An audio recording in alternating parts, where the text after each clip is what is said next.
So my name is Eskil Steenberg, and I'm going to give a talk about drama in games.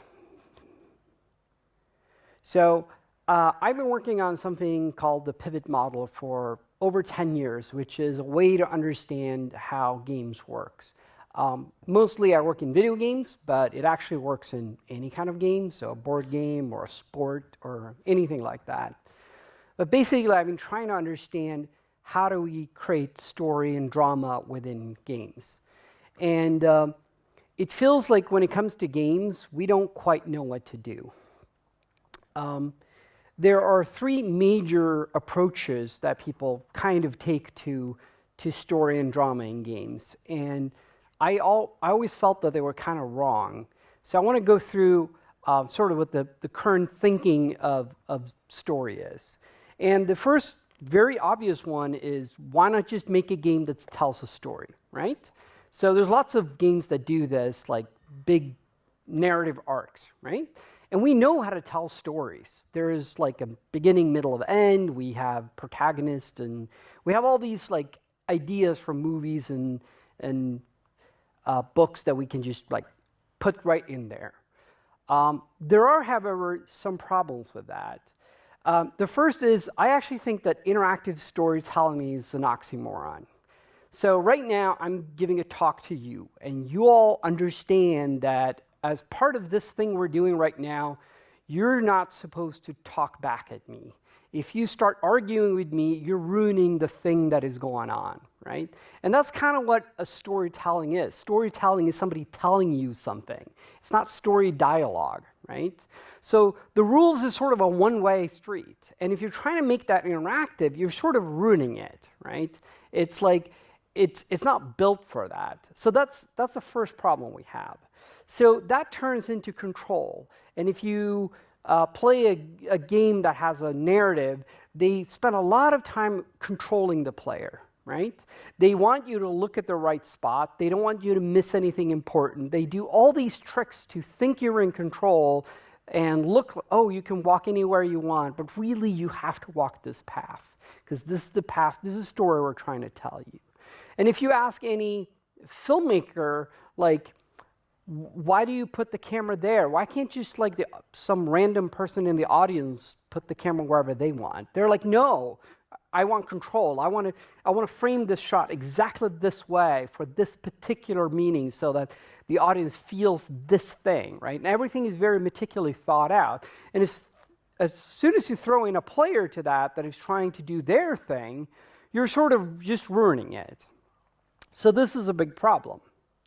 So storytelling, in my opinion, is best as exposition. So what's exposition? Exposition is the bit in the movie they don't want to, that you need to know to watch the movie, but that they don't really care to show you. And a good example would be, the Star Wars scroll. This isn't Star Wars, right? Star Wars isn't text. It's like spaceships and stuff like that. But they just start with this and say, okay, we're going to get to the spaceships really quickly. We just need you to know some stuff. And it's going to take forever if we had to show you all that. So let's just throw some text on. You'll read this for a couple of seconds, and I'll promise you there'll be a huge spaceship right after this. So don't worry, right? So this isn't really awesome for, a filmmaker would dislike this, right? A filmmaker hates exposition. And if you go to film class, they will show you a movie like Back to the Future that has a lot of information in it, right? There's a lot of backstory about 88 miles per hour and, how the contraption works and all that. And they're incredibly good at sort of giving you all that information sort of secretly without you noticing it. Like, so the first half hour of the movie is a lot of telling you the backstory, but it doesn't feel like they're telling you the backstory. It feels like the story's just going on, right? But they're actually sneaking in a lot of important information that will pay off later, right? So that's kind of storytelling. So there's another thinking, which is like, well, we're interactive. Let's make it branching, right? Let's give players a bunch of choices, right? And we'll say if they choose this door, this happens. If this door, that happens. That's awesome, right? We'll solve it that way. And you build these really complicated sort of graphs of what's going to happen in the story, right? And this can be super expensive. So people think about lots of clever ways to sort of make it all work. But these have some fundamental issues too. This is my fundamental issue. This is a 10-year-old Hitler. So let's imagine you went to the store or went on Steam or whatever, and you bought this World War II game. And in the screenshots, there's like Battle of the Bulge, there is like Stalingrad, there is like the Battle of Britain, there is like chasing Rommel across the desert. There's all these like set pieces from World War II, right? And you're like, awesome, I'm going to go home and play this. And then you start the game, and the first scene in the game is 1901. You're in Austria in the backyard of a house, a small house. And there's a kid, a 10-year-old kid playing there. And it's Hitler. And you have a gun. You can kill Hitler, right? You can save 6 million Jews. You can change the history. The problem is, you don't want to kill Hitler, because if you kill Hitler, you don't get to, fight the Battle of Stalingrad, and you don't get to, fight Rommel and, Battle of Britain. That's why you bought the game, right? You definitely need Hitler to take power and, start his Nazi regime. Otherwise, you don't have any Nazis to shoot at, right? So the problem here is that designers can't trust the players, right? Because the players won't do what they really, would have done. You can argue that the designer was like, oh, I'm going to make this interesting thing about whether or not it's right to kill someone before they committed a crime and blah. The players don't care. The players is like, am I going to get to shoot Nazis or not? That's why I bought the game, right? So designers can't trust that the players do what sort of the role of the game is, right? And if you go online in any kind of branching narrative game, you'll find everybody asking, like, how do I get the good ending? I'm not making the choices I want to actually make. I just want to make the end, the choices that the designer will give me the good ending. That's all I care about, right? There's actually a backwards one of this, which is that the players don't trust the designers either, right? Let's say you're playing a role-playing game and there's two doors, and one says like all the treasure in the game, and the other door it says like all the horrible traps and monster and a certain death. Which one will you go into? Well, immediately you think, wait a minute, there's something fishy in here. Of course the game designer is not going to give me everything just by walking into a door, right? They don't trust you. And that means that whenever you are confronted with something, you're thinking of sort of you deconstructing the designer, not the actual game, right? You're not making decisions as if the world looks like that. So this brings me to this, which is I think that game designers are a little bit like fashion designers in the way that as a fashion designer, you're not really the important person, right? If you go to a fashion industry, you see this woman, you can be like, oh my God, that's a beautiful dress. It's so majestic and yada, yada. It's perfect. Wow, great, and you applaud. You say, oh my God, the designer is great. Really beautiful dress. If you see this woman walking down the street, what's your reaction? It's like, man, that looks like one pompous, self-absorbed person, right? Because you're not judging whoever designed the dress. You're judging the person who thought that it was a good idea to wear this in public, right? That's a completely different thing, right? Those are not the same. This is a terrible dress to wear in public, in my opinion. The best dress ever is probably this. This is from Breakfast at Tiffany. This dress, little black dress, no one has any idea who made it or where it comes from, but it made her career, right? It's one of the most iconic looks in film history. Audrey Hepburn will forever be in that dress. Like, we always think of that. And that's because the dress put her in the center of it. We love her as a character because of her look and how she presents. This is successful fashion design. The previous thing is just showing off, right? That's not, that's for the designer, not for the person wearing it. So if you think about it, that's kind of what we want in games, right? A really good game is not a game where we said, this thing happened in the game. It's something where we say, like, this thing happened to me. I did this thing, right? When the player starts telling stories, that's where it becomes more powerful. An example that I've had myself is like I had a friend who went to the cinema, and I asked him, like, how was the cinema? And he said, oh, you won't believe it. There was a guy sitting in front of me talking on the phone for an hour. It was horrible. And you're thinking about it, it's like, wait a minute. They spent $100 million making a movie, right? They had the best visual effects people in the world. They, had planets exploding and like robots and aliens and whatever.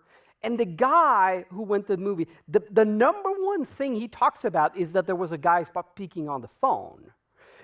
Why don't we make a movie where we just film a dude on the phone for an hour? People seem really engaged in that. That'll be way bigger than, some Avengers movie. Of course, that won't work, right? Why won't it work? Well, because we care about the guy speaking on the phone because it happens to us, right? And we tell stories to each other all the time like, oh, I missed the bus, I was so close, or, other riveting stories like that, wouldn't make it in Hollywood, but they're great to us because they happen to us. And that's a really key thing about games is that whatever happens in the games happens to us, and therefore we're engaged with it. And therefore, we can say that games are fundamentally different in comparison with linear media, right? And one example that I have is like, if you go to any storytelling class, they'll be like, oh, you got to think about your protagonist being likable, right? Because when you watch a movie, if the guy you're supposed to follow is an asshole, you're like, I don't care what happens to this guy. I don't want him to get the girl. The girl should run away. He's an asshole, right? So you don't want to see the ending. You want to switch it off, right? But in a video game, you can play a game like Tetris, and you don't care. Like, there's no person. You don't need an attachment to somebody because it's you.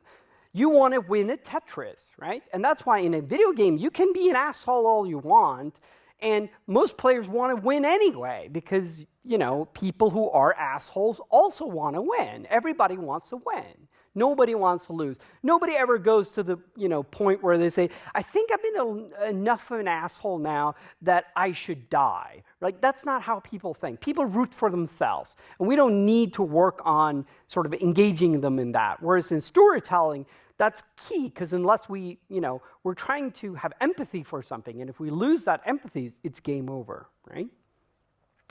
So let's think about another idea. Let's think about simulation, right? What if we just simulate everything, and we'll make this really complex world where everything can happen, and then everything will be amazing, and amazing things will happen? Why don't we do that? Well, there's a couple of problems with that. If complexity is so good, why is reality so dull? Like, if the measure of a good game would be how well it simulated stuff and complexity, why would we play video games in the first place? We have a reality. It's awesome. It's like you can look at, take out a magnifying glass and you'll see they worked on those details. Wow, you can go anywhere on the ground and there'll be tiny rocks that are there, right? And we still go I want to play an 8-bit video game, right? Where the blocks are this big and, it's super simple. So complexity doesn't actually seem to work, right? More detail doesn't really help. In fact, a lot of times we want to play games because there's less detail, right? It's nice to be in a world where, all you need to get a date is just get to the castle, the last castle, and that's where the princess is, and that's it. That's your whole dating. There's no, complexity at all, right? That's kind of what we like. What if you could earn money just by, collecting gold coins on the street? That'd be great, right? The other thing is this, right? So this is James Bond, and someone might have experience a bar fight. That happens in real life. Somebody may even be in a gunfight. That happens in real life. Some people may be in a car chase.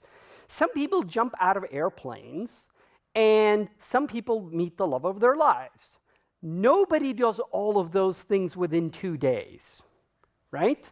James Bond does that within 2 days. That's the magic of story, right? Reality doesn't sort of have, cool shit happens, but not very often. So it's kind of dull, right? So we need something to sort of crank it up, right? We need something that makes it more interesting. The next problem is sort of the butterfly effect, which is like, why do things happen in life? I don't know, things happen randomly in life because the world is so complex that there's no way of knowing exactly why things happen. If you get a job, did you deserve it?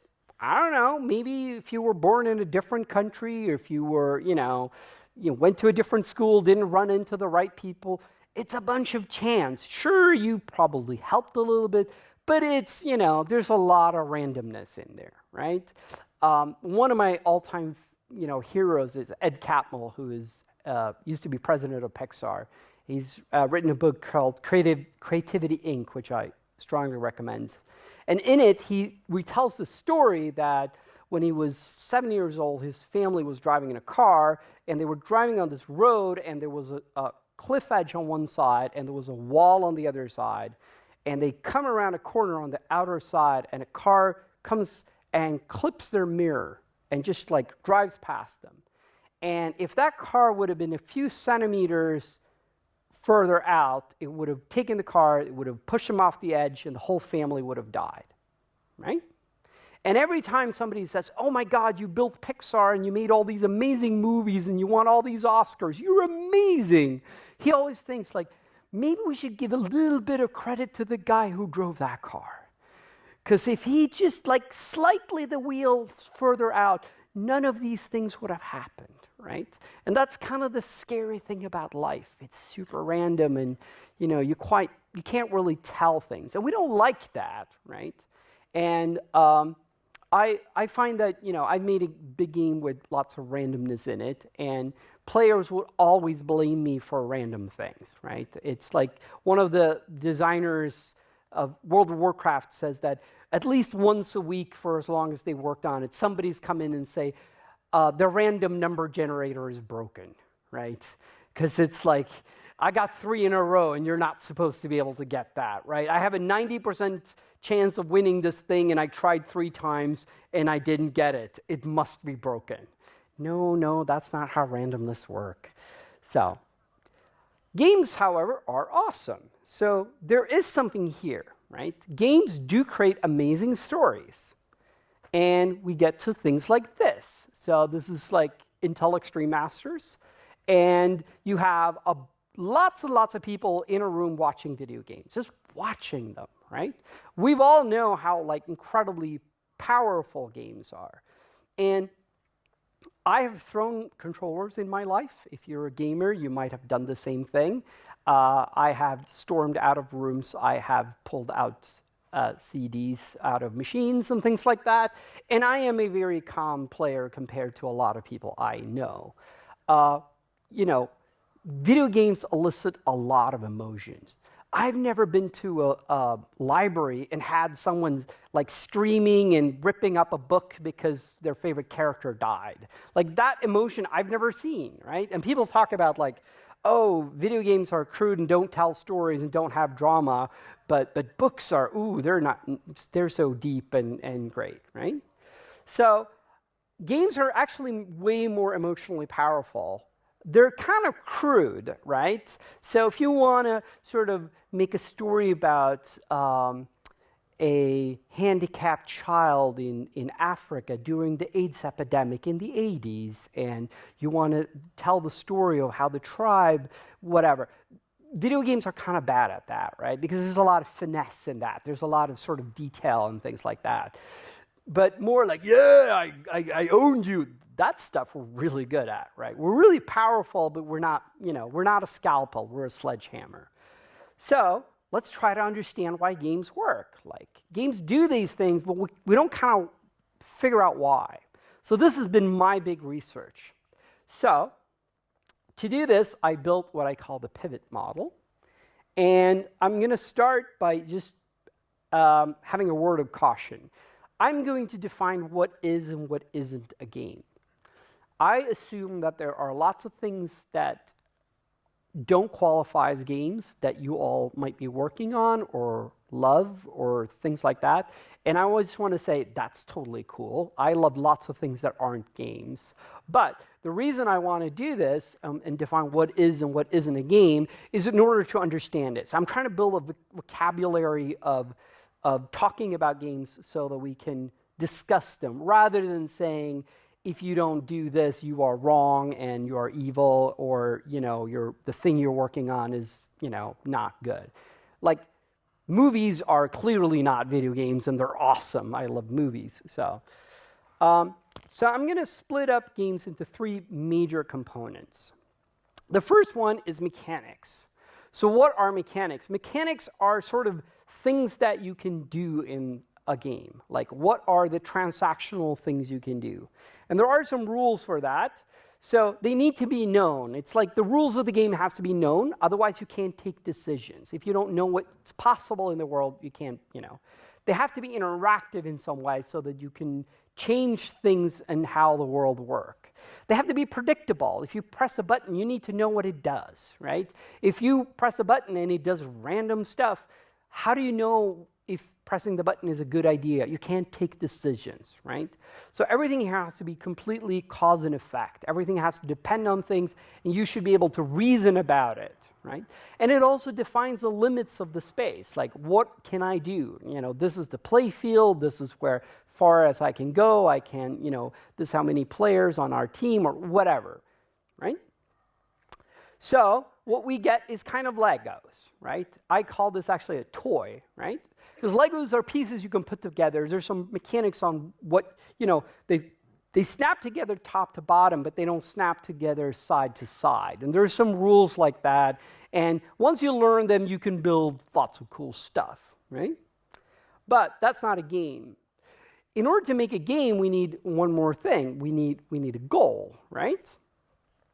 With Lego, you can just build anything, but there's no reason to build anything. As soon as I give you a drawing, that comes in the Lego box, then it becomes something else, right? Now you're supposed to do something, right? Now there's a reason for these Lego blocks to exist. So what did they do? Well, they give us motivation, but they also give us a value set. That means that, the closer we get to the goal, that's good. The further away we get from the goal, that's bad. And that means that all the interactions we do, they have meaning now. We can ask questions like, does this make us closer or further away to where we're going? And actually, if we add those together, we get something in between, which is a puzzle, right? So a puzzle is basically, I give you a bunch of pieces, and you put them together in order to reach a goal, right? So a crossword puzzle is a great example, right? You can, you have a space, you're supposed to fill in all the letters, make them all fit, make it all work, right?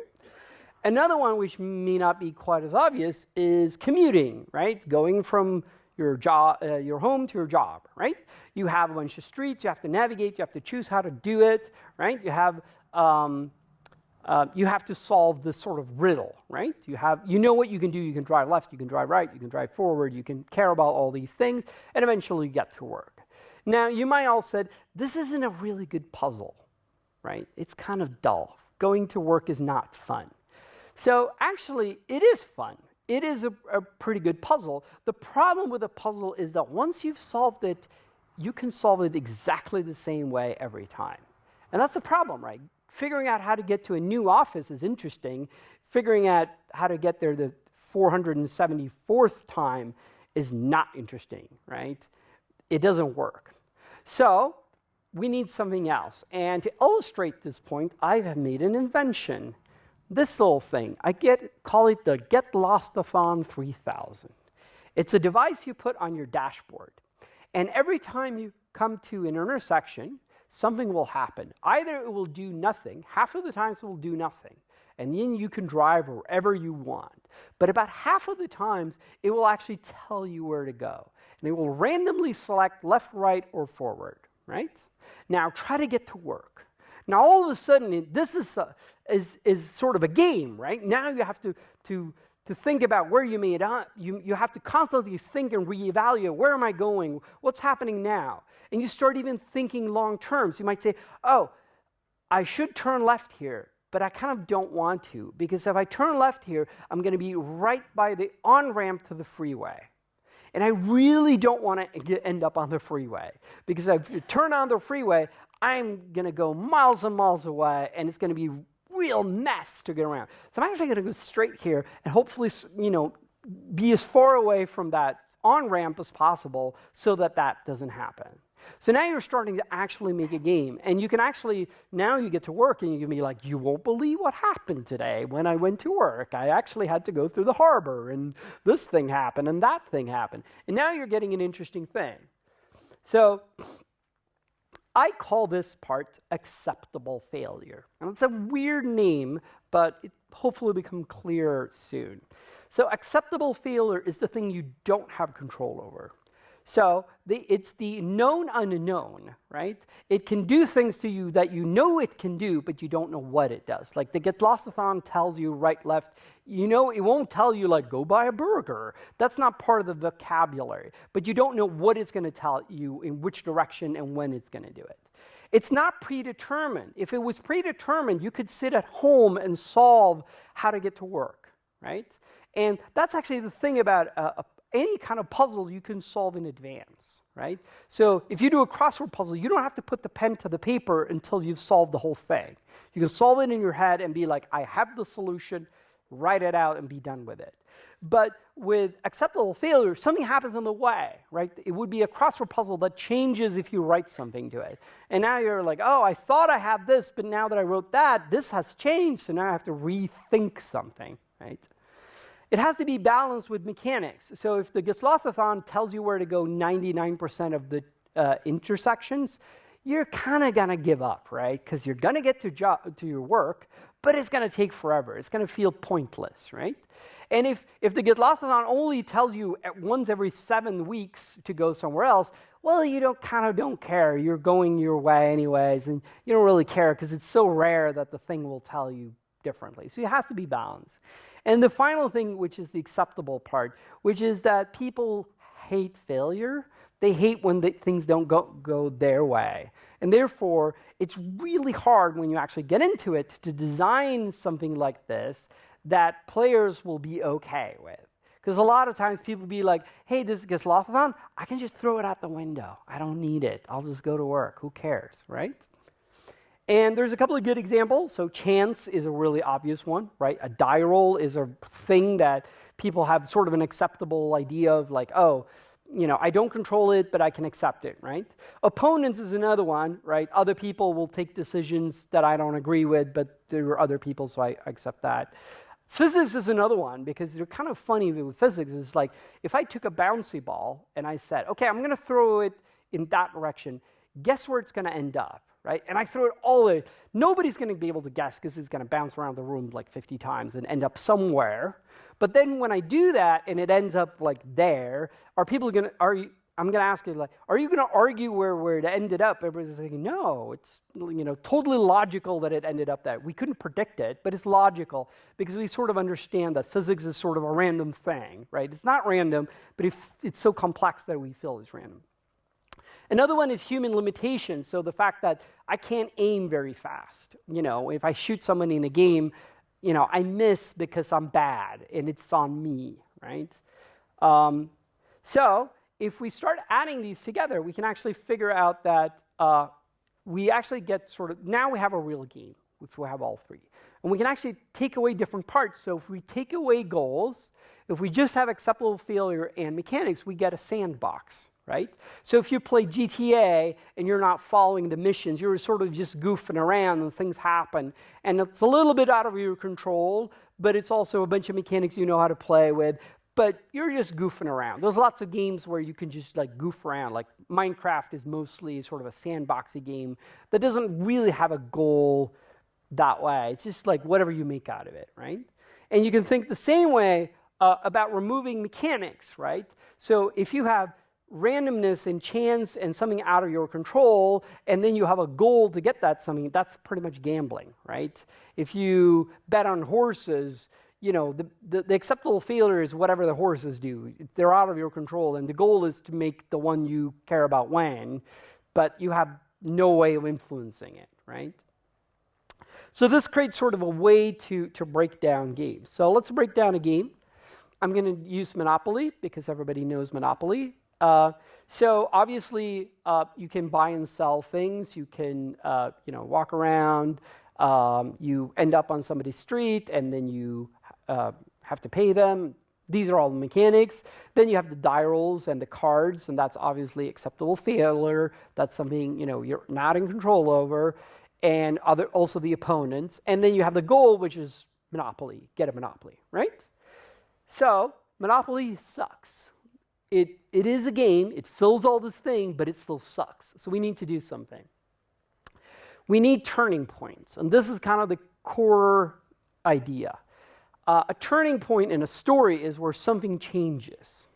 So I call these situational pivots. And situational pivot is kind of what you want to build as a game designer when you build a game. So what is a situational pivot? It is a sub-goal. So it's not the main goal. It's a sub-goal that changes the situation of the game. It is a mechanical switch, if you will. So there's a switch that can be in multiple stages, usually one or not too many. It is controllable by mechanics, so you can change it, but it's also controllable by acceptable changes, so sometimes you cannot control it, right? It's hopefully bidirectional, so it can go in both directions. So, if it switches one way, it can switch the other way. And ideally, it has sort of shifting allegiances. So one state is not inherently better than the other one. They're better in different situations, right?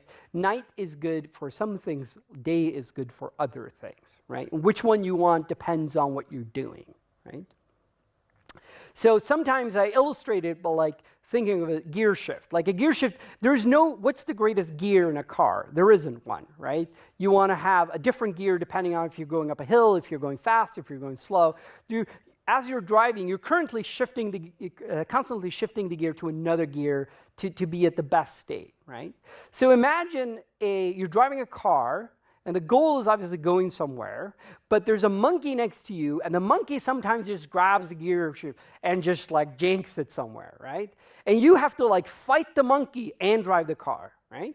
And you can think that sometimes you don't care about the monkey. Sometimes the monkey pulls in a gear that you're fine with. And sometimes the monkey pulls in a gear you're really not fine with. So sometimes you have to think about how much do I care about the gear and how much do I care about driving. I'll get to where I'm going, but it'll be a lot easier if I'm in the right gear. But I also don't want to spend all my time fighting with a monkey, right? So we're kind of in this thing where you have a second sort of sub-goal and that you're currently changing. And depending on which gear you are in a different situation. So let's get back to Monopoly. How do we fix Monopoly? So I'm going to add one rule, which is that now we're playing Monopoly in two modes. Either we're in bull market.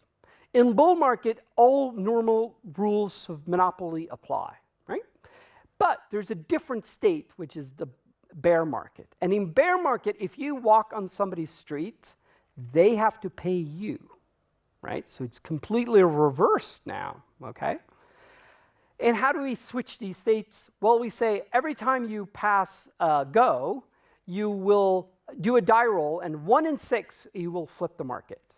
But if two players agree that the market needs flipping, they can put some money in the bank, and they get a die roll with, say, 2/3 chance of flipping the market, right? Okay, let's imagine normal Monopoly. How does normal Monopoly play out? It usually plays out something like this. One person gets a few buildings. Other people step on those buildings. They pay him money. He gets richer. He buys more buildings. People step on those. He gets richer. He eventually wins the game. That's the story of most Monopoly games. It's kind of boring. This is the story of Monopoly games with my rules. Well, now you have somebody gets a lot of building. They get a lot of money.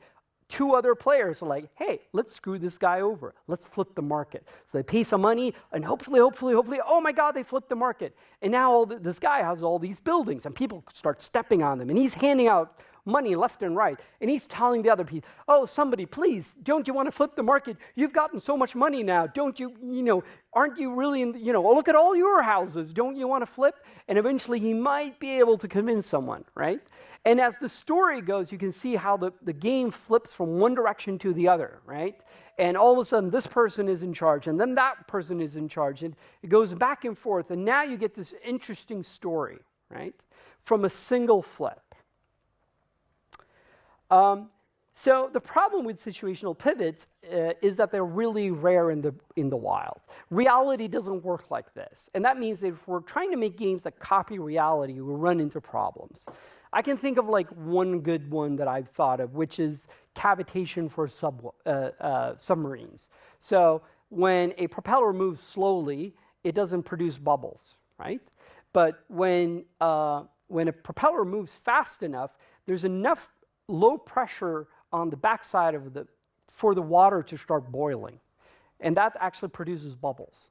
And that's why you see, bubbles in propellers. That's actually water boiling because of low pressure.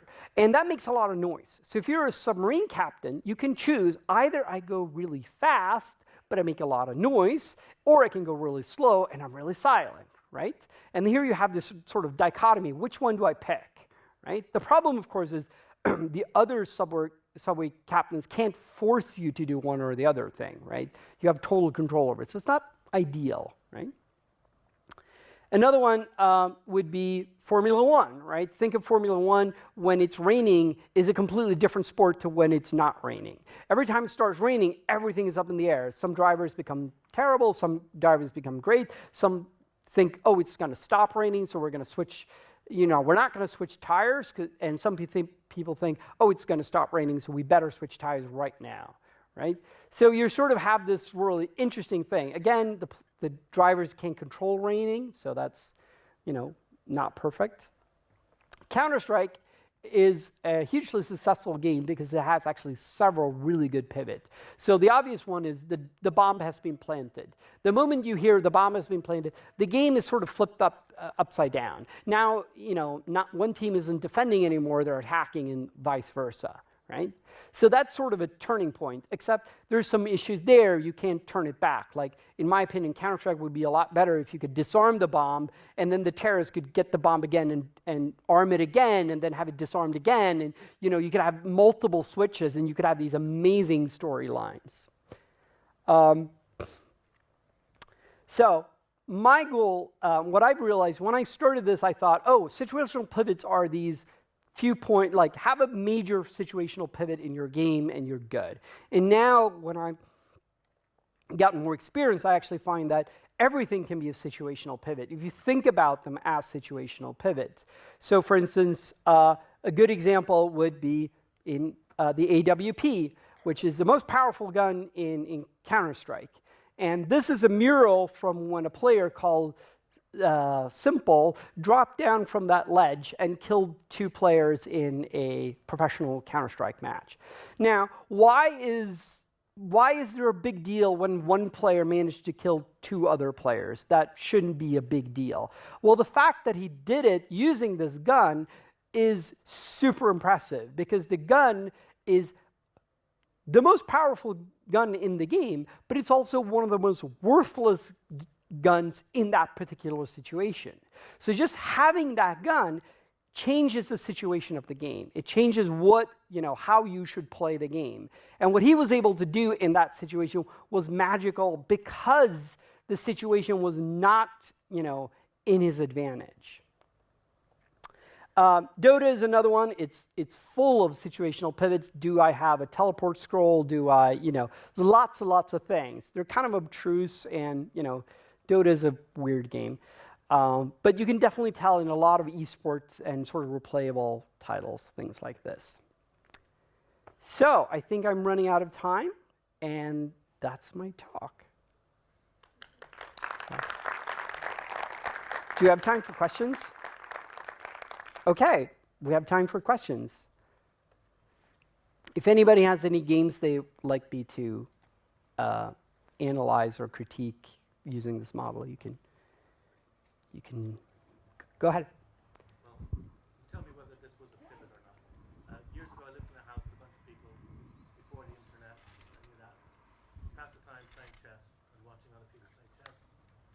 boring. It's kind of like Monopoly. So we introduced exploding pawns, which is where one pawn on your side, one pawn on the other is capable of exploding. It takes the pawn goes, the piece of takes it goes, and everything one square around it goes. You know which one is yours. The other person knows which one is theirs, but you don't know each other's. Ah. Is that a pivot? I would say that's a pretty good one. Although I have to say, chess is an awesome game. And pretty much every move you make in chess is a situational pivot because he's changed the situation of the game. So chess is kind of magical for that. And that's one of the reasons chess is such a, it's such an enduring game. So yeah, I also, if you're into gaming, I would recommend the greatest website, web page on the internet is Wikipedia's page called Glossary on Chess. And it's just like a list of all the terms in chess, and it's like amazing. It never ends. So yeah. Any other questions? Don't be shy. If you are shy, you can come up and ask me afterwards. That's totally cool too. So I guess that's it. Oh, wait, there's one more. That's me. So, oh, TeamSpeak, that's totally old. That's an old slide. Sorry about that. So don't go there. But you can definitely find me on Twitter. That's not so old. And you can find me on email and my wildly psychedelic website.